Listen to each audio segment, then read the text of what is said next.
تو جوان بیٹے کی موت دیکھنا یہ وہی جانتا ہے جس پہ گزری ہو، وہی جانتا ہے جس پہ گزری ہو۔ میرے مقدر میں تھا، میں نے ہمیشہ دعا مانگی، یا اللہ مجھے اولاد کا صدمہ نہ دکھانا، یہ ہمیں اٹھا کے لے جائیں، ہم انہیں نہ اٹھائیں۔ لیکن اللہ کی تقدیر وہ غالب ہے اور ہمیں اس پر راضی ہونے کا حکم ہے۔ میرے نبی کی دعا ہے، اللہم انی اسألک الرضا بعد القضاء، یا اللہ تو اپنی تقدیر پر مجھے راضی کر دے۔ تو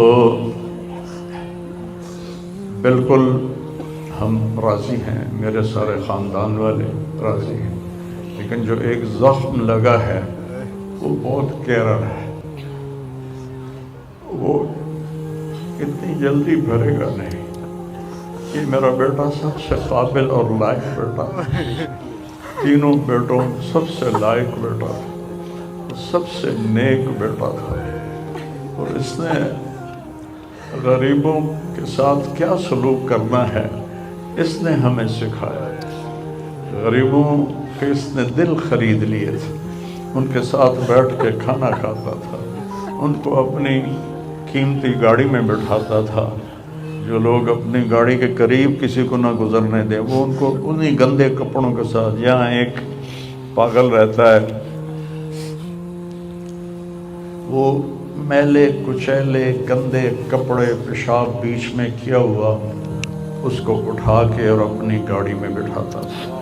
وہ ساری سیٹ خراب ہو جاتی تھی، لیکن وہ اس کو اپنی فیکٹری میں لے جاتا، پھر نائی کو بلا کر اس کے بال کٹواتا، اس کو نہلاتا، اس کے کپڑے بدلواتا۔ اس پورے گاؤں میں وہ پاگل صرف ایک شکل کو جانتا ہے اور ایک نام کو جانتا ہے۔ وہ نام تو پکار نہیں سکتا تھا، کہتا میاں میاں میاں۔ یہ صرف ایک اس عاصم جمیل کو وہ جانتا ہے، جو آج ہم سے رخصت ہو گیا، اور یہاں ہم بے بس ہیں اور اللہ کی تقدیر پر ہم راضی ہیں۔ اور السعید من وعظ بغیرہ، موت سے اپنی موت کو یاد کرنا چاہیے کہ ایک دن میرے اوپر بھی یہ آئے گا اور میرا بھی سانس نکلے گا اور زندگی کا دھاگا ٹوٹے گا۔ یہ اس بچے نے وہ کام کیا علاقے میں جس کو میں اپنی تعریف نہ ہو جائے، یہ اللہ کی امانت تھی، اللہ نے اس کو اپنے پاس بلایا۔ لیکن بہت کم والدین کو ایسی اولاد ملتی ہے، بہت کم والدین کو ایسی اولاد ملتی ہے، اور اسے جوانی میں اللہ نے بلا لیا۔ میں راضی ہوں، میرا سارا خاندان بھی راضی ہے، لیکن یہ رونا تو میرے بس میں نہیں۔ اللہ اولاد کے صدمے سے سب کو بچائے، اللہ اولاد کے صدمے سے سب کو بچائے۔ تو چھوٹے چھوٹے غم کے قابل نہیں ہے، میرے اوپر تو بہت بڑا غم ہے۔ میں اللہ کا شکر گزار ہوں، اور یہ سارا مجمع دیکھ کے مجھے حوصلہ ہو گیا ہے کہ میرا بیٹا واقعی بہت نیک تھا، جس کے لیے اتنا مجمع اس کے لیے دعا کرنے آیا ہے۔ 40 آدمی جنازے میں ہوں اور میت کے لیے دعا کریں تو میرے نبی نے فرمایا اس کی بخشش ہو جاتی ہے۔ اور یہ تو ماشاءاللہ ہزاروں گنتی سے بھی باہر مجمع کھڑا ہوا ہے۔ میں آپ سب کا شکر گزار ہوں، اور میرے بھائی اس دن کی تیاری کر کے مرنا چاہیے۔ اگر اللہ راضی ہے تو اللہ کی قسم موت سے خوبصورت کوئی پیغام نہیں، موت سے خوبصورت کوئی پیغام نہیں، اور اگر اللہ ناراض ہے تو موت سے خوفناک کوئی پیغام نہیں ہے۔ اور یہ میرا بچہ یہ اللہ کی محبت میں ایسے تڑپتا تھا جیسے کسی کو کوئی زخم ہو جائے اور وہ تڑپتا ہے۔ اور ہم اللہ کو جانتے ہیں، مانتے ہیں، ہمارے احساس میں اللہ کا تعلق شامل نہیں، ہم عقلی طور پر مانتے ہیں۔ میری 52 سال زندگی اللہ کے راستے میں نیک لوگ، اولیاء کرام، علماء کرام کے ساتھ گزری۔ میں باپ ہونے کی وجہ سے نہیں کہہ رہا، میں آپ کو یقین سے کہہ رہا ہوں، جیسی تڑپ اس بچے میں اللہ کی محبت کی تھی میں نے کبھی نہیں دیکھی. یہ 2 گھنٹے مجھ سے بات کرتا تھا اور میں ایسے بیٹھ کے سنتا رہتا تھا. بولنے والا کب سنتا ہے کسی کی بات, لیکن یہ ان پڑھ بالکل ڈسلیکسیا کا مریض تھا, حروف کی پہچان نہیں تھی اسے, تو اس لیے نہ یہ پڑھا, نہ دین کا کچھ پڑھا, نہ دنیا کا کچھ پڑھا, لیکن اللہ نے اس کو عقل, فہم اور اپنی محبت ایسی دی تھی کہ ہمیں محسوس ہوتا تھا کہ اس کے اندر اس محبت کی آگ ہے.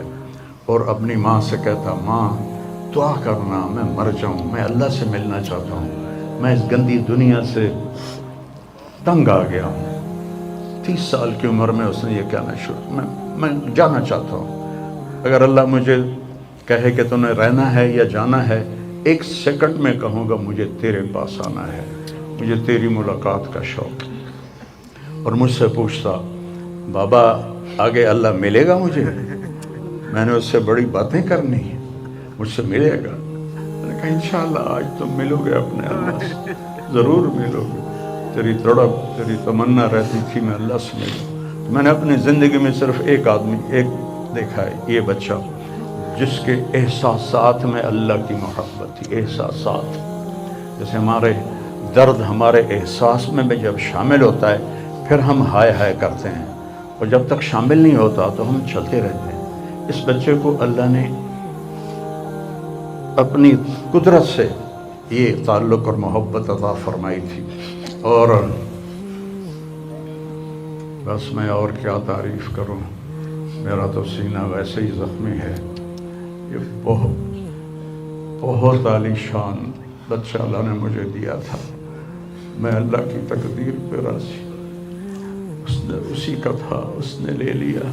بھائیو, موت سے پہلے مرنے کی تیاری کر لو, آپس کی لڑائیاں چھوڑ دو, آپس کے جھگڑے چھوڑ دو, آپس کی نفرتیں چھوڑ دو. مرنے والے سے پوچھو کہ نفرت کا کیا فائدہ ہے, جھگڑوں کا کیا فائدہ ہے. معاف کرنا سیکھو, معافی مانگنا سیکھو, معاف کرنا سیکھو, معافی مانگنا سیکھو.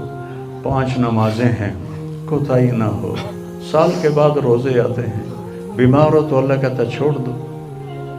حج اور زکوٰۃ پیسے والوں پر ہے. تو ٹوٹل ایمان کے بعد 2 باتیں ہیں, ایک نماز ہے اور ایک روزہ ہے.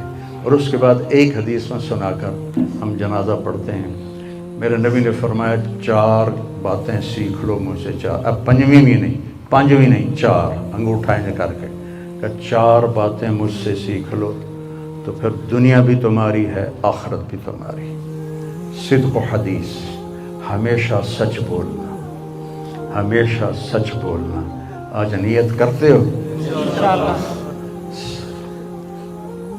حفظ و امانت, کسی کو دھوکہ نہ دینا, کسی کے ساتھ 2 نمبری نہ کرنا, کسی کو اپنے مفاد اور پیسے کے لیے, اپنے منصب کے لیے اس کے ساتھ دھوکے بازی نہ کرنا.